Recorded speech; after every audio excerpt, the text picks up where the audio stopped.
ọ dịghị ihe na-akacha ewute nwaanyị gara ije di karịa ala o rutere di ya na ezukwara ya were ndidi soro ya maka ndị nga ha ebe o si bịa ije di ya na-agbalị iji nwaanyị aha na-edi nwoke apụta kpawa ụka second wife nwaanyị na-enwe ndidi ekwe ya egbu di ya isiokwu m n'ụbọchị nke taa bụ na anụmanụ a na-eme fasting. Biko ihe m kwere arụte okwu aka bụ na o nwere otu akụkọ nwa bekee kọrọ m mgbe mmiri zoro n'ụwa. Otu nwoke arụ ụgbọ mmiri bara ụwa niile abachere ma agụ ma ọdụm ma ewu ma atụrụ chịpakatala otu ụgbọ. Anụmanụ abịa eme fasting nwee ndidi chere mgbe mmiri zochara abịa chịsịa ha tupu ya ba chọwa nke ọ ga-eri. Biko were ntị onye Igbo n'obi onye Igbo, anụmanụ a na-eme fasting ka m ewere otu ibe ọjị were che nwayọọ so n'okwu a maka ọ dị omimi, maka eziokwu bụ ilu. Ndị Igbo bịara akala okwu a kwete esi n'ezie na-agụpụ ụzọ agụpụ ọnụ.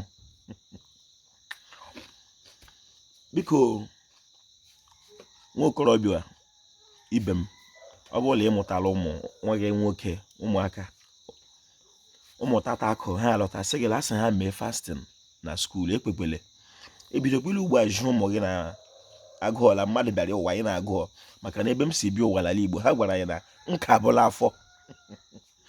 Ọ na-ewute m n'ala Igbo la ọsa ewetetewela aka ọrịa ndị okenye na-arịa.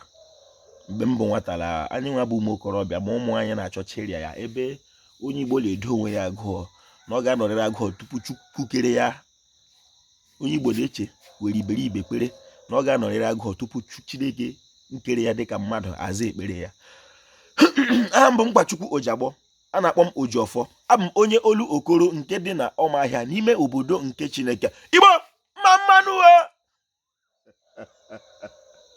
ekelere m ọha bụ eze, ekelere m Igbo bụ Igbo, ekelere m ndị chiri chi n'ala Igbo ma ndị dibịa na-agba aja ma ndị na-agba afa ma ndị mgbọrọgwụ ma mkpa akwụkwọ. Ojiọfọ si onye chiri ya zere ọ ga-adịrị Igbo la mma.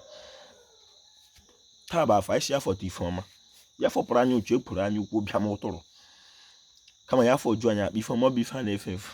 Anyị si ka nrọ anyị na-apụta ihe kwa ụbọchị ka nke ọjọọ so n'ụlọ ọla ise. Anụmanụ a na-eme fasting. Otu ihe na-eme chi bọọlụ ọtụtụ oke ọkpa kpawa maka oke ọkpa bụ onye okwukwe nta mere na onye Igbo ji dote n'ụlọ maka onye Igbo ekpeteghị n'inwe oke okwukwe. Ihe na ihe nwere anya ga-ejiri obi gị na echiche gị kpere. Biko ndị Igbo ka anyị hapụtụ iberibe mgbe anyị ga-amacha ihe bụ eziokwu n'ime obi gị site n'ime mmụọ gị mana jiri ụjọ kwere ụgha. Ọ iberibe. Otu ihe ọjọọ nwa bekee mere m dịka onye Igbo bụla ha mere m ụbịam mekwe m madị comfortable with ụbịam ahụ. Anyị bụ ndị Igbo ọ bụrụ na anụmanụ a na-eme fasting mụ abụ onye Igbo agaghị eme fasting maka na ụgwọ ọrụ m ebe a ka m ga-eri ya. Ọgwụkwa na ebe a ka esi eri ihe dịka mmadụ ọ ga-adịrị Igbo la mma. Ka anyị laghachi azụ. Ị gawa ụzọ rute ebe ụzọ na-adịghị laghachi ebe isi bịa. O nwere ebe anyị si na-abịa. Igbo mma mmanụ